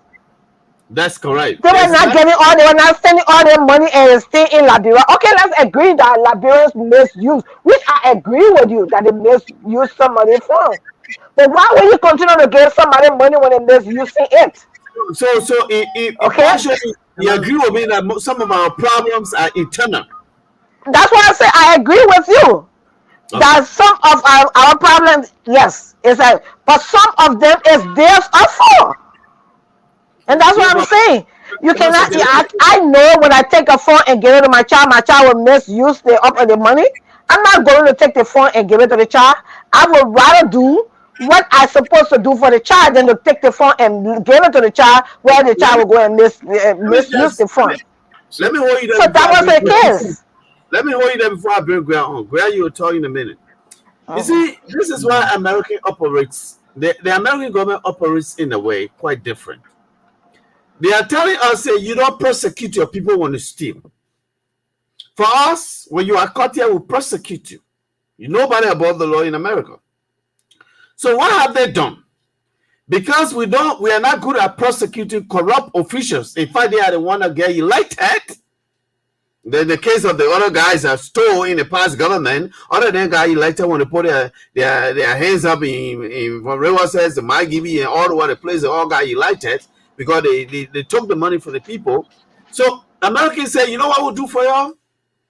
We will tell you these are the people that would stole. All you need to do is ask, I will give you the evidence and you prosecute them. Says let's hear from you. Go on your take. You know, my sister Koto, I understand the point, but I don't think that is even a negative for the U.S. If I tell you that in my house we don't have food, and you buy bag of rice, and you buy oil and pepper and tomato, and then you send a cook to my house and you pay the cook, and at the end of the day you add the cost of the cook and say this is how much you spend on me, I should come and argue? Even if the net is 10% that we got, that is still money that we didn't deserve. This paternalistic idea that Liberia will always be like a cassava leaf where our hands are open to give me, we have to stop that. Even if the US gave us $5 and they claim it was $100 million, that's our fault. When are we going to be truly economically independent? When are we going to be truly morally and intellectually, mentally independent? When are we going to stop being morally colonized? Look, we teach, and I said this yesterday in my speech that Samson Brown will talk about it, because this is where I look at what the doctor said, the orator. There are people who learn in Liberia about the American Revolutionary Wars, and they learn about the French Revolutionary War, and they know who Napoleon Bonaparte was, and they knew who General George Washington was. For God's sake, we memorized Shakespeare in school. Ask one of those people who was Madame Swakoko, if they can tell you. Was it the U.S. government that told us to not teach our own culture in our schools? Was it the U.S. government? We talk about the Chinese War, the Great War of China. There are Liberians who travel to China just to see that war. Have we ever thought about the Great War of Yela that the Lofa people built to protect against the encroachment of Guinea on Liberian soil? Was it the U.S. government that told us to not teach about the war in Yela? Was it the U.S. government that told us that when you go to the engineering department at the University of Liberia or the Science College, that they don't teach you about the swing bridge that we call the monkey bridge that moves like a pendulum? Was it the U.S. government that told us that? That the U.S. government tell us, say, A is for apple, and we don't grow apple in Liberia, we can't find something that grows in Liberia that start with A? So I agree with you, Koto. I 100% agree with you. Now. Because I'm seeing that side where the U.S. government will bring the money and bring all their people and pay all their people plenty of money and get a chump change. That happened during the Doe era. I was much little when he said we'll pay their money back when they brought those financial experts. And they were paying a huge amount of money. That is a fact, and I agree with you, Koto. But I think until we can get from this place where we are, by geographic location, territorially, we are independent because there are no foreign nation on our soil. But we are still, as a people, colonized mentally and morally. And we can't continue to blame people. We have very smart people. We go and negotiate very bad deals, and then we blame the other people. You are at the table negotiating. We are who told Ellen to renegotiate the Firestone contract without going through a lot of vetting? So for me, but the former government, this Georgia just did the same thing. He just did the same thing. Yeah, and you're right. So for me, I agree, and that's why I say it was her point of view, it was her perspective. There's a lot of things in there I didn't agree with, especially when you look at calculating the net, a relationship between what America has benefited more than Liberia. I don't see the data, so I'm not going to speak to that. But I think, Otto, you have a point. But my thing here is, sometimes we got to just stop begging people to come cook in our home most of the time, and let's see how can we truly be independent as a people. You are absolutely right. So I know we are almost running out of time. Let's take a few of the comments here online from our all our viewer here. Amos Taylor writes, he said he's watching from Peace Island here in Painesville, town. And let's take the next one here. Antoine Fayaz say okay. That's all he wrote. That's all he got here. So let's go down to Magnus Paul. I hope I have your name. Say good evening, guys. That's what he has. He lists Ezekiel Johnson. Good evening. Following you from Chicken Soup Factory. Thank you for the show. He writes. Let's go to the network. Solomon D. He writes. I'm watching you guys from Statutory District, Grand Bassa County. We're joining Grand Bassa on the weekend, last weekend, to see our station there. Zim Dooley, is that correct? I hope I have it right. Watching from Italy, he writes. Enos Down, he writes from Tapeta, Nima County. He says he's watching. Thanks for watching us from Tapeta. Then we got Darius Roberts. Can you please be reading our comments? Yeah, Darius, we are just doing that. So let's leave it like that and go to our panelists here. So we got a few more minutes, and then we'll open the line here for the closing here. But this discussion about our sister, for me, I maintain my position.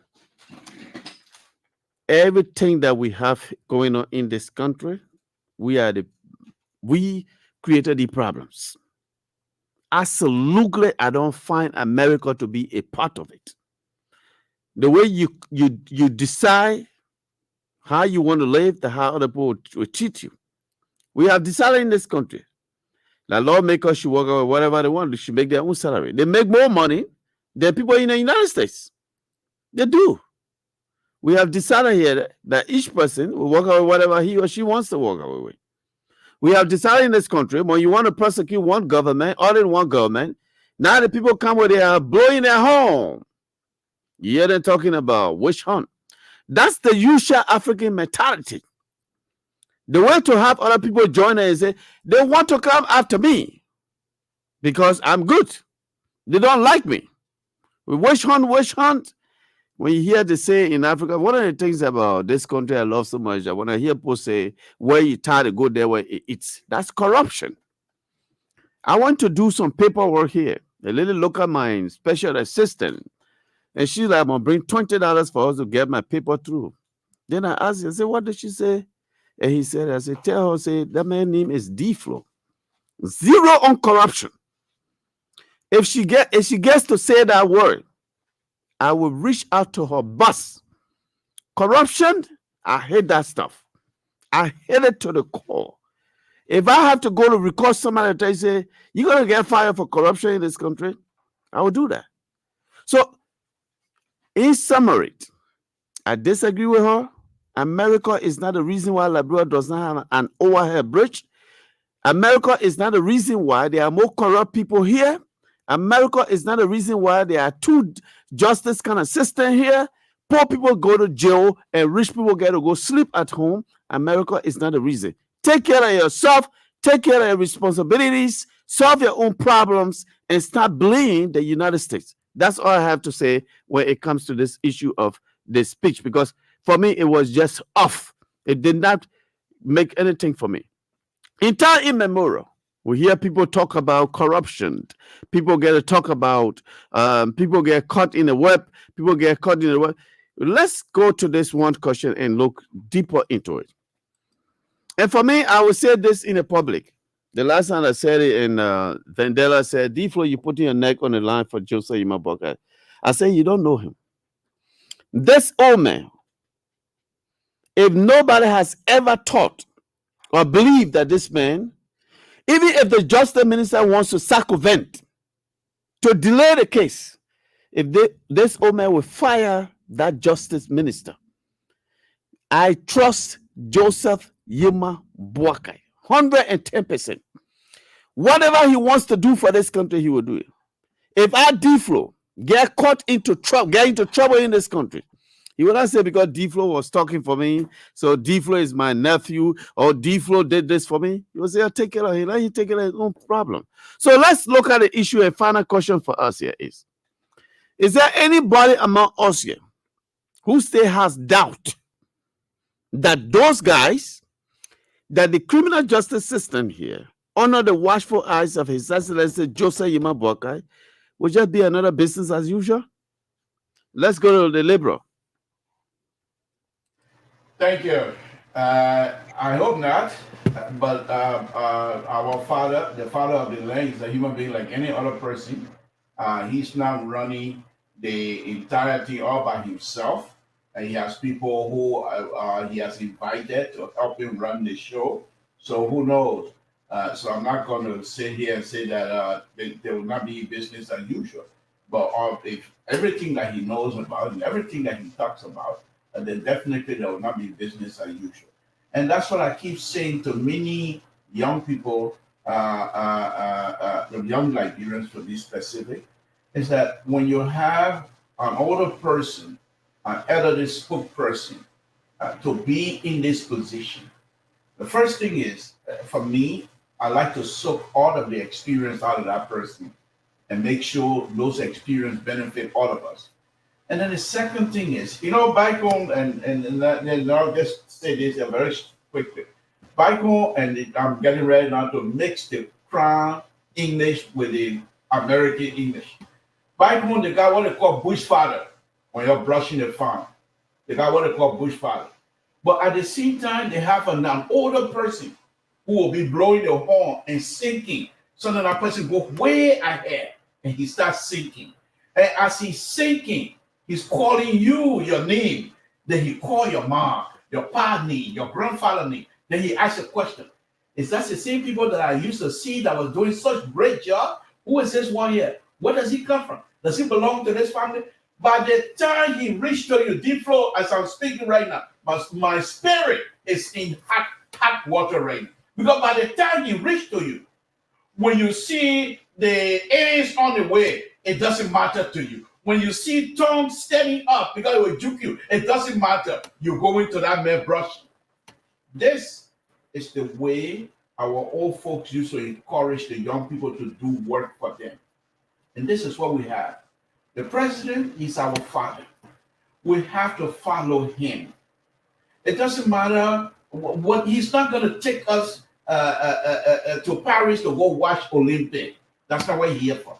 He's here to make sure the job of the people get done. And so if they like a Samson told why he on ELBC and he actually deep flow every night, I mean, what my own money now, you're trying to send me $5,000 through now, those kinds of things. Samson told will get cut one day and then he has nobody else to blame but himself. But of course, deep flow, you're not paying me fast, and we all know that. But I'm just making that point.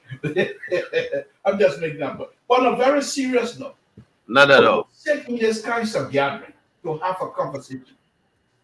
We, the Liberians, specifically the young people, you must understand that under this president, business will not be as usual. This is the song of the president. If you don't know who he is, at least believe that. Believe that. Oh man, too slow. But what's happening now?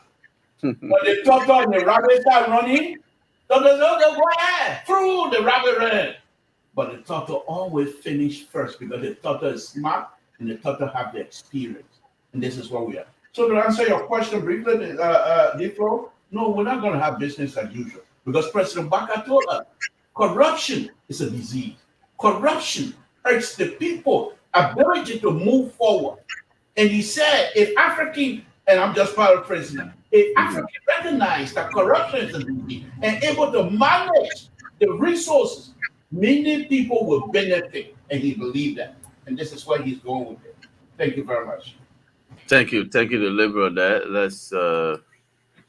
Let's go to Guia. Guia, let me hear from you. Do you have any doubt that business as usual will take place here? Well, as a data scientist, I don't think one data point is enough to form statistical inference. So I haven't seen the pattern yet. This is just one data point. I do, however, have hope that this go further, and not only for the strengthening of the rule of law and to set a precedence, but to also serve as a deterrent to people in the current government and future governments to come. By the way, I declare my access today. Thank you, sir. Thank you for that. And Yes. and by the way, I wanted to speak on this earlier because my papa had made a comment about we are all Liberians and these people should have been released on their own recognizance. I choose to disagree with that. I think we are all Liberians. The recent judge we had said they didn't prosecute the former Ellen government and they just let people live under a cloud of suspicion. They didn't give those people the chance to clear their family names. And I think it was a disservice to those people. That we just said that people stole during anytime they stole. Like Twe is written in his paper, and he's citing a newspaper publication that was not even authenticated. Because we want these people to live under this cloud of suspicion. I think this whole thing, you know, one of my friends told me, and I know Liberian about to be mad, he said, Liberia got a big warehouse in heaven. They're the only people that can get everything to God to keep. We need that one with God. We need that one with God. So we have overused our space that God is using other people on the warehouses to keep our thing there with them. We have to prosecute people. If you look at the pattern of flight from persecution, we had a lot of people run away during any time because they didn't want to be persecuted. We had every time you indict people, they run away, they come to America. Yes, Samuel Twe has a sanction in kicking America, but there are many other countries you can go to. So I do believe that there should be surety bond, and if they cannot give it, let them stay in jail. Let them face the due process of the law. Look, I am not saying that they are guilty, but what they have been charged of as an educator, I've seen Liberian schools. I've seen the plight of Liberian schools and Liberian teachers. $5 million will go a long way in taking care of a lot of the gaps in access, in equity, in quality that our Liberian children deserve. It will go a long way in buying drugs for current hospital so that my people in Slower, when they get sick and they put them in hammock and have to walk their miles to go to current hospital, that they will not die on the way. It will go a long way in ensuring that maternal health is improved in Liberia. And so for me, without holding them guilty, I do believe that we are all Liberian is the reason we got where we are. That was why a person like the former porcupine that is now in the Senate could boast and say, I leave it right here because I left business. And I don't think that is right. We need to close down our warehouse in heaven and stop leaving everything with God and start making sure people face the full force of the law while we stay here. Thank you, Greg. Folks, we have out of time now, so let's now leave it and take some calls, and we'll come to you for your closing statement. So let's go to the line and take a few calls here. And for our listeners, these are the numbers to call: 0772 876 481, 0880 4096. Or better to call 0772 8764 81. Your phone. Let's read it. Let me read it again. 0772 876481. Let's take the first call. Hello? Hello, caller. Your name, where you join us from? My name is Abu Bakar, chairman from Ghana's. Welcome, Abu Bakar. Okay, thank you. America is known for freedom of speech. You understand? Yes, sir. I think they should be the one that they should be proud of themselves that a Liberian went to America to study. He or she is proud to stay and speak their mind. And one of the worst thing that she ever did by walking out of the program. Why can't a person do that? Can a Liberian person who are they invited or ambassador of Liberia in America invited or in the radio program and be able to walk out of that program like that? And that was disrespectful to Liberia. And that's why the woman was taking off. They are so disrespectful to Liberians and Liberia, even though she spoke about the corruption in Liberia. She touched all the points. She touched all the points. 10 seconds. Yeah, but it was so disrespectful for us to walk out of the program that day. Thank you. Let's take the next call. Let's take the next call. Your name and where you join us from. Hello. Hello, your name is Wade Johnson. Hello? Hello, sir. Your name is Wade Johnson. My name is Patrick. I'm calling from district number 17. Patrick, let's hear you. Yeah, first I want to say thank you guys for the topic under discussion. You know, like one of the panelists just said that our warehousing having a bill that we are using other people's warehouses so that God can solve our troubles there. The problem that is in this country is no president says an example for Liberia to get on the right trajectory. This country will never go anywhere. So we need somebody like Joseph Newman Boaka, his excellency, the president for I was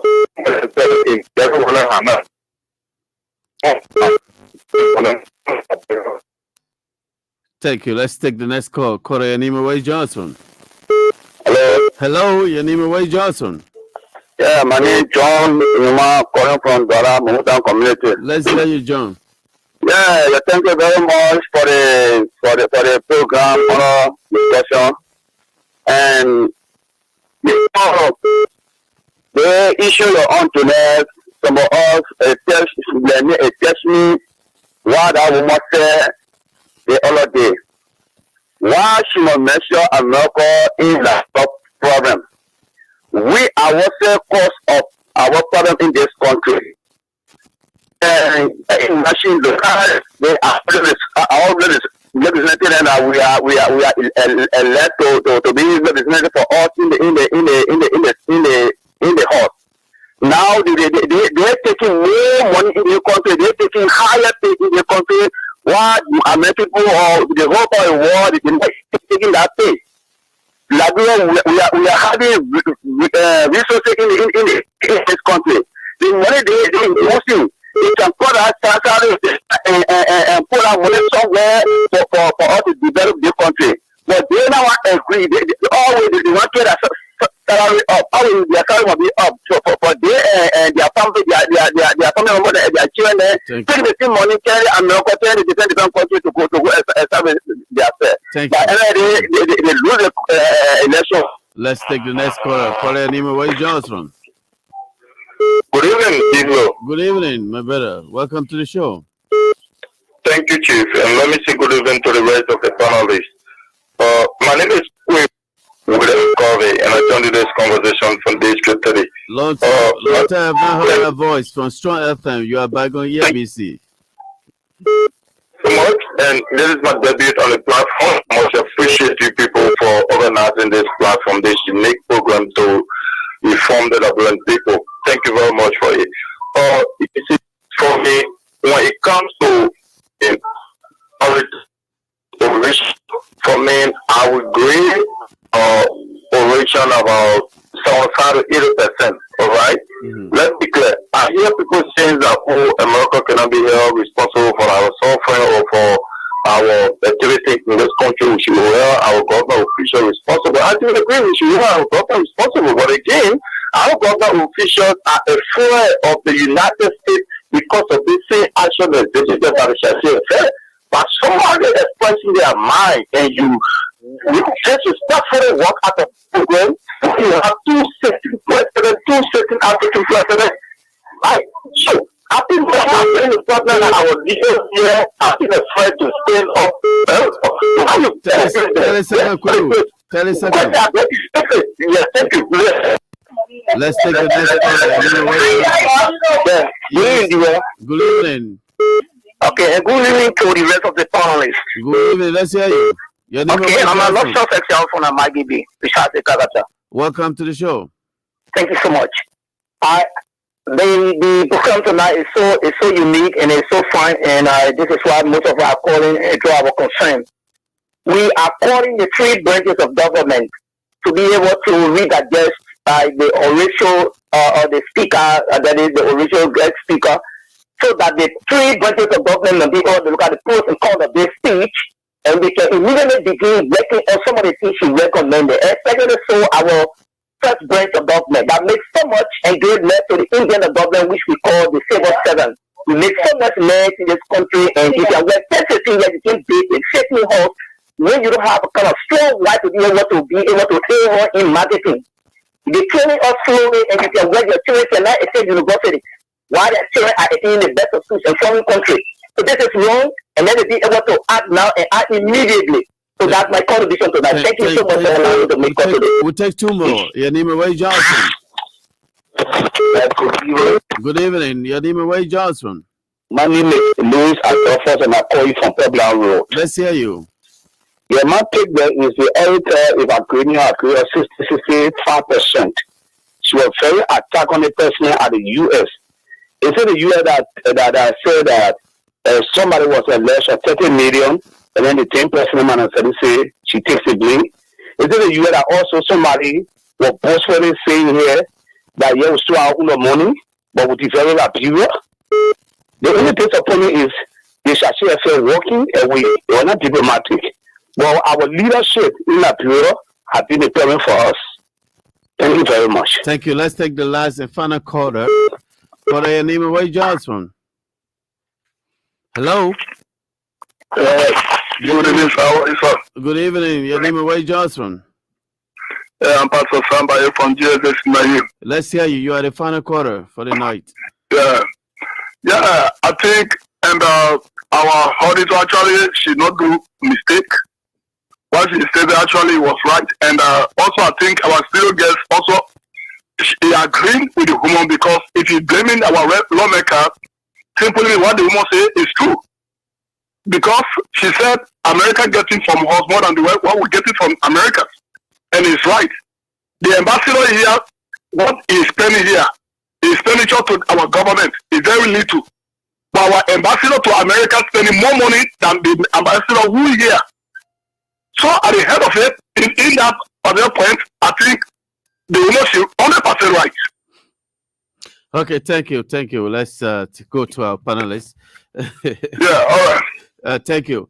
We are done with the call list tonight for the night. So let's see, where do we start from here? Let's go to Makoto Balanya. Jara Balanya.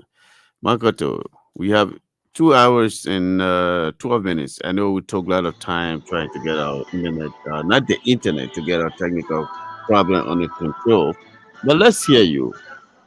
In summary, in 1 minute 30 seconds. Thank you, Diflo.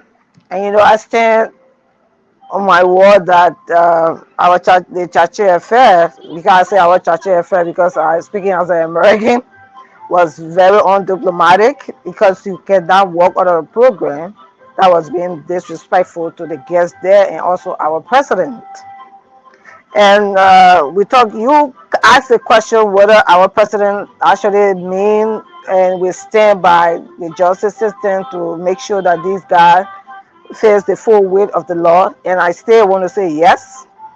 And the reason I say, when he went to the induction ceremony of the those he inducted into office, what did he tell them? He said, if you are not prepared, right? I may not be exact of what he said. Please step down. If you are not prepared, please stand down. And if you are prepared, let's do the work of the Liberian people. Just a minute. Somebody's playing music on the other side. Can the person mute, please? There's a music playing. I don't know. Yeah, it's good now. Yeah, that's better. Sorry for that. Mm-hmm. So I see a president that I think he says what he means, and in that induction ceremony, he told his employees that that's what he meant. I mean, he's going to make it to the letter. So if you know you're not prepared, please step aside. And when he talked to the War Crime Court, we have our notorious, I hear his name by the American, Senator Prince Johnson. Prince Johnson stood there and was like a threat to this government that the War Crime Court could not be initiated, and the War Crime Court, the president could not take any stand against him. We saw what we did. We saw what the president did, and today we see the silence of our Senator Prince Johnson. There's a president that is not worrying about what kind of shoes he wears, what kind of clothes he wear. He's not thinking about what a new house he wants. Okay, he's not talking about going to get women to exploit, those girls and what have you.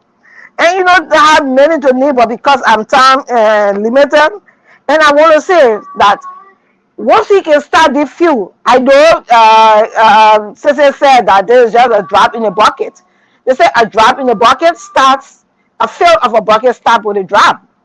For the very few drops that I see now, I want to believe that he going to fulfill all of the promises. If not 100%, I know it's difficult to fulfill 100%, but at least he will go 60, 75, which I would consider a pass mark, especially in leading institutions like this. See a failed institution and coming to be ahead as a president, I think he will do his best. And I have no doubt. And I was one of those who said that I wanted to tap into his knowledge. I wanted to tap into his experience. And I want him to prove me more and more that people that we talk to, that we ran the campaign on these issues, that he will not fail them. I want to say thank you and thanks for being on the show today. Bye bye. Have a good day.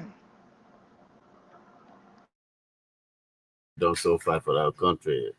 You are the real heroes of the revolution. So let's go to Guia. Guia has spoken already. Guia? Guia? Yeah. Um, I think in closing, thanks for the show, and I think thanks for the differing views on the platform. I like it. The last time Honorable Gowa and I went at it, and we ended in peace. I got to visit the peanut farm in Lofa County to get my peanut butter from there. But I think overall I like that we can share ideas, because that's the only way Liberia can move forward. We all don't have the same lenses. We all see things from different perspectives, and I think the variation in perspective will only serve Liberia better.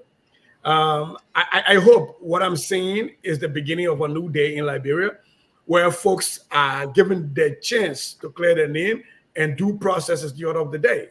I am still skeptical, because we've heard a lot of lofty speeches from the days of Madame Saliv to Dr. Weir, saying that you would not be spectators, and people didn't even know what a few was. And so I would love to see more. But again, just for my brain, the way it works is as a data scientist, at one point is not enough to make statistical inference. And I agree with you, Koto, that a drop in the bucket goes a long way, but we just hope that that bucket not leaking. So as you put in dropping it there and wasting out. But we have not seen anything to prove to us that President Boakai is not serious. We haven't seen anything to prove to us that President Boakai and his arrest agenda is not anything that they intend to carry out. And so we give them the benefit of the doubt. And if it works out for all Liberians. So I'm here rooting for the success of this government, because a successful government and a successful program benefits all Liberians. When you have functioning schools and functioning hospitals, the last time I checked, nobody's ever going to JFK and they ask you if you're a seditious or UPS before they serve you. They treat you. Nobody goes to MCSS and we ask you, oh, this is the classroom for seditious and this is the classroom for UPS. So a government that is successful helps all Liberians, even us in the U.S. It lowers the burden on us. So I am rooting for this government. I am still cautiously optimistic, and I hope that the rule of law, like the president and his team have started to carry out, is the order of the day. But thank you all for having me on, and it's always good being here. Thank you. Let's go to Thomas. Thomas. Yeah, I think the guys have basically, said it all. But I got a couple of messages from people asking what kind of book, what's the title of the book that I talk about. The book is Cry, Liberia, Cry. It was written by G. Henry Andrew, in which he said that in the 1960s, Liberia and Japan had the same economy,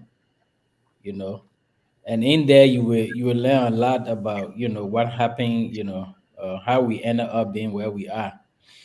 On the issue of whether this government is capable of delivering on its promises, I would say, we should begin to look at what they promised and then compare with what they are doing. One of the things they promised was that they are going to fight corruption. And that is why the president, every day, he keeps saying, not business, join me, you gotta do this thing, you gotta work together. We shouldn't do business as usual, you gotta take our country back. So with this first step towards corruption, I think is laudable, is important because other people overlook it, other governments overlook it. And like other colleagues were saying, it just kept that cloud, of suspicion over the nation. Can you imagine? It's like Charles Saliv and other Brother Saliv and other people, like some of those guys that die in Labrampo State think that they carry Labrampo when they die with Labrampo people money. And these are some of the reasons. If you don't clear the doubt, people will always assume that something went, wrong. And having said that, I will encourage the current government. One of the best ways we can fight corruption is to make use out of technology. With technology, you can prevent a whole lot of stuff, a whole lot of corruption. Because, for example, if we continue to like focus on using some of the payment systems, all right, ensuring that all government payments are going through, either checks or through electronic payments, there will be no way that somebody will just take some money and just throw in their pocket. So how did we know that there was some transfer of money that was done? It was through technology, you see. The 5 million was transfer, and you guys keep saying 5 million, 5 million. There's also a 1 billion Liberian dollar in addition to the 5 million. All right. Yes. So we're talking about a huge sum of money here. And so leveraging technology will help. If we, for example, I heard that in the past, at the I don't know about the current situation now, but at the transport ministry where they make these driver license, where they uh, gave the driver license, people just go and basically get false driver license, all right, from anywhere, and some of it from the same transport ministry. How do police even know that the driver license that a person has is a genuine driver license? You see, so we need to have a way of police being able to verify that this driver license this person is using is actually genuine. So how do you know that? You make use of the technology. If there's a system that these guys can go into from their phone and just verify or just scan that driver license and know whether it's valid, we need to put these measures in place. So if we can adapt technology in so many areas, we'll be able to curtail corruption in a very, very, minimal way. I mean, with that, I think the colleagues have already said everything. I wish the Liberian people, the best. We continue to pray that people minds change. People begin to understand that if we don't do it ourselves, it's not going to work for us. Nobody is going to come and do it for us. We have to do it ourselves. We have to, get away from their mindset of people stealing and then we still praise them and elect them to public offices. When people steal, they should actually bear the full weight of the law. But when they steal and we go and vote them into office, we are basically saying that stealing is a good thing. Okay, so that is not how we should reward stealing. We should actually be punishing stealing. And if we do it that way, by, for example, not electing them to public offices, or if we hear that they stole while they were in public office, we make sure that, next election, we don't elect them again. All right. Because when they have the power, there's nothing we can do. When the man has the power, he will use cash violence, like Labrampo can say. And I mean, you'll be able to do nothing. Look at what happened, for example, if they are charged with corruption and they go to the place and if they could pull up that bond, all those guys would be gone. They could leave that place and just go sit down somewhere and leave it with the lawyers, and then they'd be arguing it. So, best thing we can do is let's fight this thing together. Is to me is a fight that we have to fight together. It can be some kind of individual thing. It shouldn't just be, oh, President Baka, President Baka. It should be about us, the Liberian people. Let's work together. If you have any information, pass it on. If this person has some kind of property somewhere hiding in the name of somebody or they got it dubiously, pass that information on. It's important that we root corruption out of Liberia. And on that note, I want to thank all the fellow panelists. I hope that we continue to carry out the work of the Liberian people. It's free of charge. I mean, that you guys are offering these services, and we want to really thank you for the sacrifices that you are making. Thank you so much. Let's go to Fabi. Fabi, in 1 minute, please. We don't have much time. Yes, I think all the panelists said it all, but I will be very precise as it relates to the government slogan, not business as usual, because I feel a broader crackdown on corruption reflects a collective effort. And I feel that's a litmus test for this government, especially from today's case. If this case will actually come to a closure, it will be a critical test to combat corruption and then lead us in line with good governance. So I want to tell all the panelists, thank you for being on tonight. And this is where we share our views, whether we are together or not, and we come together to form a common ground or goal for Mama Liberia. And so a big thank you to all of you out there. Hope to see you tomorrow. Let's go to the Liberal. Yeah, he unmuted himself already. Go ahead. I tell you, I'm going to unmute me now. Can you hear me? Yes, we can hear you. Go ahead, Liberal. Thank you. Thank you. I'll make it very brief. I also want to take this opportunity to thank all of you tonight. But what I want to say on this is that the government, why they have their case, it's not that they want to litigate this case in public, but I think Deflo struck a good point here. Public opinion is very important. But these people need to have press conferences and things like that to bring along the public along with them by not giving them the details of the case that's supposed to be tried in the court, but some information. Because if you don't do that as a government entity, if you don't do that, the people that are involved and their supporters will improvise, and then they're going to muddy the water. And then by the time you realize that you're fighting on the defenses. And I don't think that would be a good way to go. So I think the government would do all of us a beautiful job if they can pass the information on to the Minister of Information or even to you guys from time to update the Liberian people. This is what happened and this is what we're going on. I think we'll go a long way. Other than that, I will say good night to all of you. Thank you very much. Let's meet again tomorrow. I'm not too sure, Deflo, do you know what the program going to look like tomorrow? Tomorrow we'll be hosting the Minister of Transport, Rab Sali Tada, will be here at 8 p.m. Liberia time. All right, well, thank you very much. Sister, please put on your LPR shoes and let's meet on the LPR program tonight. Okay. Let me close on this note. Fellow Liberians, under the sound of my voice, along with our panelists tonight, Mr. President, His Excellency, our Keke, the political Maradona of the Republic. This is my thing about this. The world has your back. The Liberian people have your back when it comes to what you want to do for this country. War and Economic Crime Court, they have your back. The war has your back. The majority voted for you. There are some in the CDC will be happy to see that those who stole from their party are brought to justice. They boast about how they got rich in this country. The war has your back. When you have the United States on your side telling you to prosecute people to other people, who dare that? Who can pull forth? The Liberian people voted for you in a majority. In democracy, the majority lead the minority. So you won the election based on the majority vote. The world has your back, His Excellency. Fear nothing.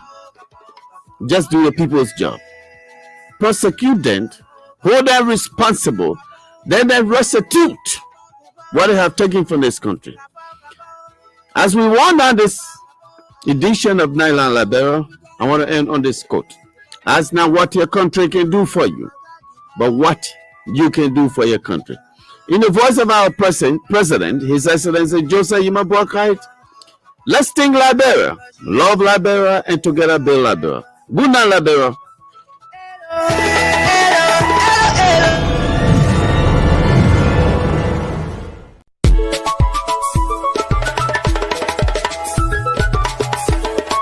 The Department of New Media and Rebranding of the Liberia Broadcasting System presents Nightline Liberia.